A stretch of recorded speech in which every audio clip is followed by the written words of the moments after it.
YouTube, what's going on, man? What's happening? It's your boy T. You know that I'm back with another video. And listen, right now, if you're watching this, I know that you're here for one of two reasons. Either you have a clothing brand right now and you're struggling with your manufacturers. They're causing some stress in your life. They're causing some mayhem within your brand and slowing down the whole process. Or you want to start a clothing brand and you don't know where to look, what direction to go in to find that manufacturer that is right for you, and you want to duck or avoid those horror stories that you've been hearing other brands go through, man. So I'm here to let you know you're in the right place. Over the past 8 years of running my clothing brand Trendsetter, I've been working with manufacturers from around the world. I'm talking Portugal, China, Turkey, Pakistan, even over here in the UK. And in these 8 years, I've poured thousands of pounds into production.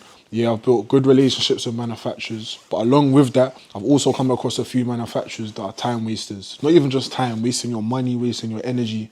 So in this video, I want to make sure that I'm setting a few things in place to make sure that you're avoiding those bad ones and you're sticking with those manufacturers that are going to change your brand. So in this video, I want to make sure that you're able to filter out those bad manufacturers that are going to waste your time and find those good manufacturers that are going to change your life. Literally, that rhymed as well. I should have said it twice. But yeah, let's get into it, man. So before I even get started, actually, I feel like it's important to let you know I've put together a community for you, for clothing brand owners like yourself. If you want to be a part of a community where we're dropping daily advice, daily tips just like this, we throw in a bunch of different resources all the times. We do brand audits, so we actually dive into your individual brand to show you what you can do to improve. And we also have group calls as well, touching on a range of different topics within the industry, man. So if you want to get involved, tap the top link in my description, come and join us. It's free. I'm going to see you inside there, and let's get into this video. Now, if you're anything like me, yeah, day to day, you're getting a lot of different DMs, loads of different DMs from manufacturers around the world pestering you to work with them. And that leaves you in a position where you're trying to figure out which manufacturer should you select and how can you actually build a relationship that's sustainable throughout the next few years, man. And that's what I want to do in this video. I want to show you some questions that you need to ask your manufacturers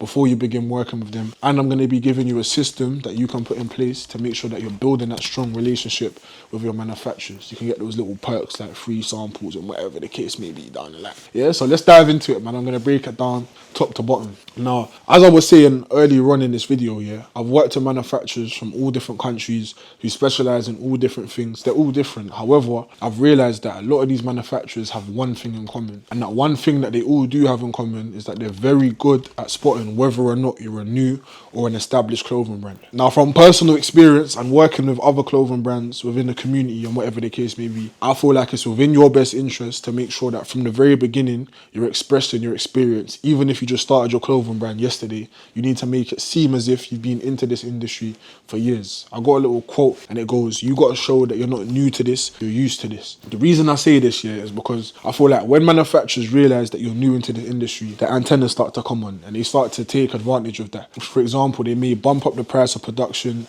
they may take a little less care in terms of your quality control of your products, or even just lack in terms of their communication and reliability, simply because they can't rely on the fact that you're going to be coming back to them again. So they're not going to put a priority in your production because to them, you're a new brand, you're here today, gone tomorrow. So from the very beginning, it's within your best interest, like I said, to show up as an expert. And I feel like the best way for you to do that is by asking the right questions from the beginning, from the jump. Now, these questions are a win for you in two different ways. Number one, it helps you express that experience, like I said, because these questions that we're about to go through will typically only come from a brand that knows what they're talking about, who has experience within the industry.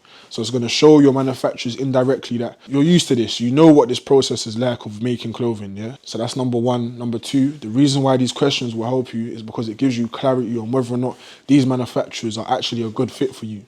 There's millions of manufacturers in these world, but not all of them are the manufacturers for you. So you got to ask them a few different questions before you send them a penny. So let's dive into those questions. Now, the first question that I want you to ask your manufacturers, and this question may even seem simple or standard, but you'd be surprised on how many people fail to ask this question from the beginning and end up shooting themselves in the foot down the line. The first question I want you to ask your manufacturer is, what is your MOQ? What is your minimum order quantity? I can't tell you how many times I've seen a brand begin working with a manufacturer, order their samples, and then when it's time to move on to your bulk, your manufacturer saying the minimum amount of items that we're producing is 500 pieces, and you know in your heart the most you can sell is 50 max. And again, these questions that we're going to go through, it's just to filter out which manufacturers are right for you.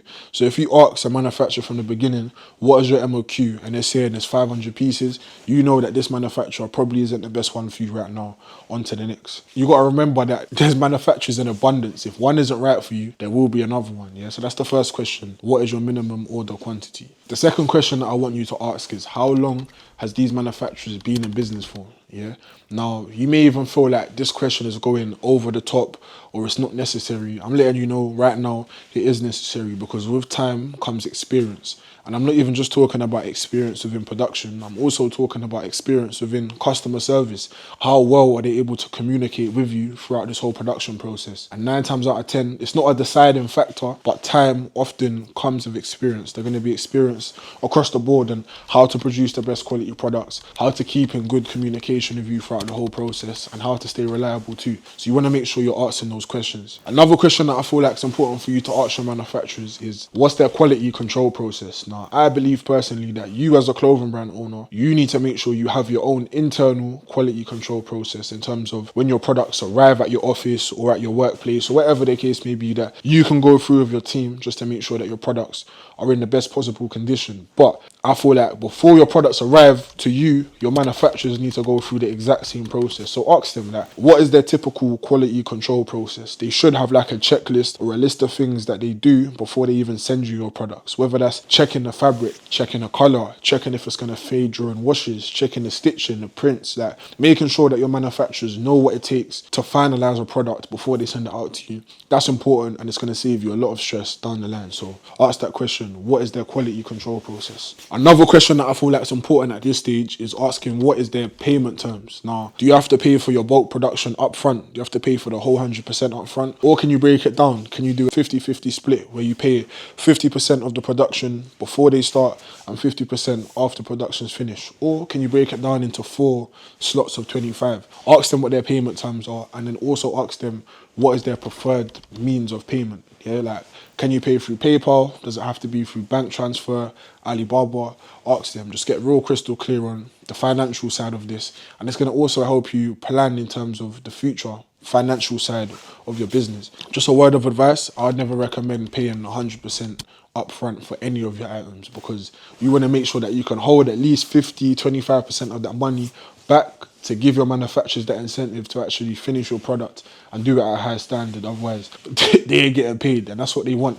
At the end of the day, yeah, these manufacturers, you need to understand, they're businesses. The same way that we're running clothing brands, they're running businesses as well. So they want to make sure that they're positively impacting the bottom line of their business. So hold a bit of that money until production's finished and you're satisfied, and that just gives them that extra, initiative to make sure they're producing your products to a high standard, man. I've got a few more questions. Another question that I feel like is important to ask is, what is their process of communication? Like, what's their best way of communicating throughout this whole production process? Now, the worst thing is when you send a manufacturer £1,000, £2,000, £3,000 to produce your products, and then they go missing, they go ghost mode, right? So you want to make sure that from the very beginning, at minimum, you understand when are their working hours, yeah? What times of the day? Obviously, you're going to be working with manufacturers in different countries 9 times out of 10. So figure out what are their working hours, and then you need to figure out what are the time differences between where you're currently at and where they're at, so you can figure out the best times of day to communicate with them. Ask them if they've got any holidays coming up. I know in China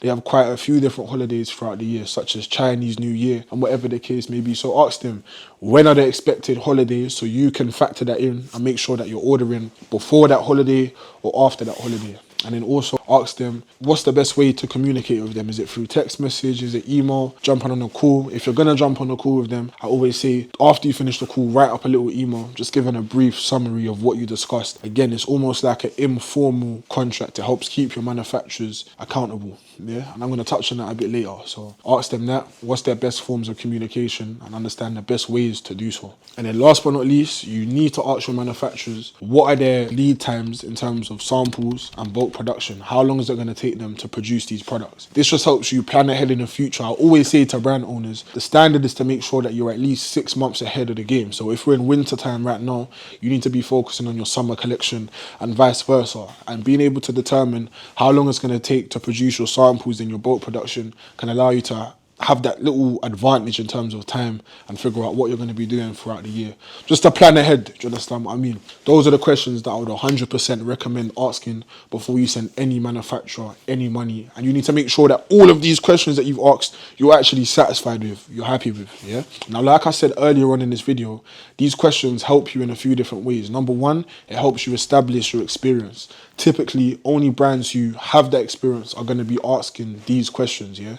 So it gives your manufacturers an indirect indication on where you're currently at with your brand. Number two, it helps you actually clarify whether or not these manufacturers are for you. You don't want to begin working with a manufacturer and then down the line realize that this isn't the manufacturer to go with because of X, Y, and Z. You don't want to go through those rookie mistakes, so be as clear as possible in the beginning with your manufacturers. Yeah, and then the third and final thing why these questions are important is because it allows your manufacturers to be held accountable, which is why I always say try to text or email your manufacturers. So for example, if you ask them how long it takes to produce bulk orders and they say a month, if they say 30 days, yeah, cool, you know that. It's in written format, it's in text, it's in email. Let's just say worst case scenario, it takes them 2 months to produce your bulk now. You can refer back to this text message and say, listen, look, you said it's going to take 30 days, it's been 60 days. What type of compensation can we set up? So it helps to keep your manufacturers accountable as well, man. And those are the questions that you need to ask from the very beginning before you send them a dime or a penny of your money. Now let's dive into the second part now in terms of how you can build good, solid, strong relationships with your manufacturers. And I know that sounds corny. People always say you need to build good relationships with your manufacturers, and that's true. Yeah, but it sounds a little bit cliche. So I want to break down what my definition of a good relationship with a manufacturer is. To me, a good relationship with a manufacturer doesn't mean being friendly, yeah? Obviously, that's standard. Really and truly, you guys are on the same team. So the better relationship you have and the more friendly you are, typically, you're going to be able to work better together. However, that's not what I'm talking about. My definition of a good relationship with a manufacturer is understanding what your manufacturers require of you and what you require from them. Yeah, it's just getting real clear in terms of what they expect and what you expect. And the minute that I was able to realize or understand what are the requirements of manufacturers, my relationships with my personal manufacturers began to improve. I've been working with one manufacturer specifically in China for the past 5 years. We've built a good relationship to the point where when we're ordering samples sometimes, she might say, you know what, let me send this one for free for you, or give me a few different discounts throughout the year, simply because we built that relationship. Not necessarily being friendly again, but it's also just understanding what she requires from me. How can I make sure that this process is as simple for her and her company? Yeah, so let's dive into the actual process that I go through to do that. Yeah, now the way that my brain works, I like to simplify everything. Yeah, so I like to use acronyms a lot, and this acronym is called CCC, and it stands for communication, clarity, and consistency. These are the 3 things that your manufacturers want from you, the only 3 things. If you can master each and every single one of these things and provide it to them consistently, you're going to be in a much better position with your manufacturers, have a lot more leverage, and be able to negotiate a lot better as well. They're going to value you as a clothing brand and put you higher up on that priority list. Speaking of priority, let's dive into the first part of this acronym, which is consistency. Now, it's clear to say that a manufacturer is not going to put you high on that list of priority if you're not able to consistently and repeatedly bring business to their company. At the end of the day, like I said earlier, a manufacturer is a business. So the more consistently you're able to affect or impact their bottom line of their business, the more they're going to value you, the better they're going to treat you. Now, manufacturers like 2 things, yeah. They like predictability and reliability. If you can consistently show that you're predictable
of what you're going to be ordering, and it helps you as well. It just mitigates those reasons why they may make mistakes in production or whatever the case may be. So that's the first part, consistency. Now the second part is communication. Yeah, the second part of this acronym is communication. I feel like a lot of the brands that we work with, and myself in the early stages as well, I can't even point fingers because this was me. I was very quick to point fingers at my manufacturers to say these people are crap with communication, they're not reliable, without actually holding up a mirror to my own face and figuring out am I communicating with my manufacturers as best as I could be. Now you guys already know this, that 9 times out of 10 you're going to be working with manufacturers from different parts of the world, whether it's China, Pakistan, Portugal, who don't speak that same native language as you do. That language barrier may always be there. So based off of that, I like to keep communication as minimal as possible, yeah? And what I mean when I say that is, when it comes to our tech packs, I pour in so much information inside those tech packs. I don't leave any stone unturned. I make sure that everything is detailed down to the T, to the point that a toddler could go through my tech pack and understand what this product's about. I feel like a tech pack can be the middleman between you and your manufacturers, right? The more detail you pour into your tech packs, the less you and your manufacturers actually have to communicate about it, which prevents things being lost in translation. Do you know what I mean? So get real crystal clear and specific about your tech packs. I'm talking everything, your GSM, your fabrics, your measurements, your logo placements, your labels. Get as clear as you possibly can be. Even if a certain detail within the product just looks obvious and anyone should know this, include every single thing. And that helps with communication. You don't actually have to do too much back and forth and can you do this and make sure it's long, yeah? Put it all into your text. So yeah, that's communication. Now let's dive into the third and final part of this whole acronym, the CCC acronym, which is clarity. Yeah, we've gone through consistency, we've gone through communication. Let's go through the last one, clarity. Now clarity and communication of your manufacturers is pivotal. This is what's going to dictate whether or not your production process is smooth or if it's rough, if there's loads of friction and back and forth, yeah? You want to make sure that you have clarity throughout every point of your production. Now, in my opinion, the best way to have that clarity and communication is to speak the language of your manufacturer. No, I'm not telling you to learn Chinese or Portuguese or Spanish. I'm not telling you to do none of that. What I am telling you to do is to learn manual lingo. And what I mean when I say manual lingo is, listen, your manufacturers are going to be throwing around so many different keywords and acronyms and whatever the case may be. You just need to make sure you understand it. They're going to be throwing around words like GSM and SKUs and MOQs. And if you're not in a position where you actually understand what these things are, you're going to message them back saying, what are you talking about? What does that mean?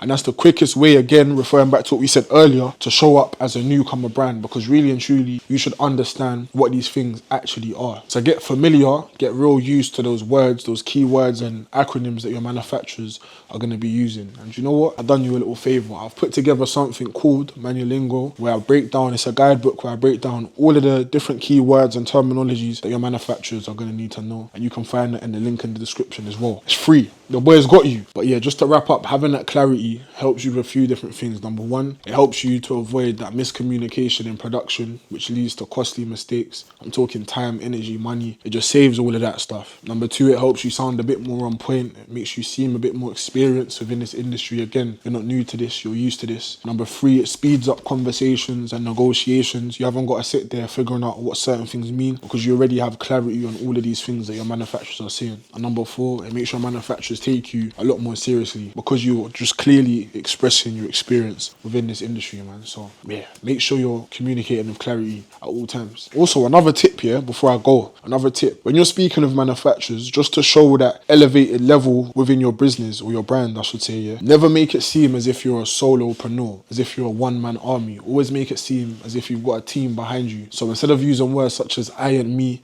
use words such as us and we, yeah? So instead of saying, I'm going to go back and make sure these designs are sent over to you today, say, all right, cool, I'm going to speak to the team and we're going to send it over to you. Just make it seem as if you've got a movement, you've got other people pushing this brand away from just you. Yeah, it makes it seem as if it's an operation rather than just a little side hustle. Do you know what I mean? Start as you mean to go on, man. Even if you don't have a team, put it out there as if you do. You got to fake it till you make it sometimes. Do you know what I mean? But yeah, that will really help you, man. And I hope this video in general helps you. Like I said, we've got the community for clothing brand owners. I'm telling you, we've got about 50, I think we're approaching 60 brand owners in there right now. And the value that we're dropping inside there is ridiculous, man. If I had this when I first started my brand, I think I would have been a lot further ahead than I personally am right now. So yeah, join our top link in the description. Join us on the journey, man. As I'm here and I'm showing you guys the process of growing, scaling my clothing brand. Right now we're sitting inside the Trendsetter office. We're about to film a little campaign video. As I'm continue to climb, I'm gonna make sure that I'm passing the buck on to you guys to make sure that you can climb as well, man. So yeah, I'm gonna catch you in another video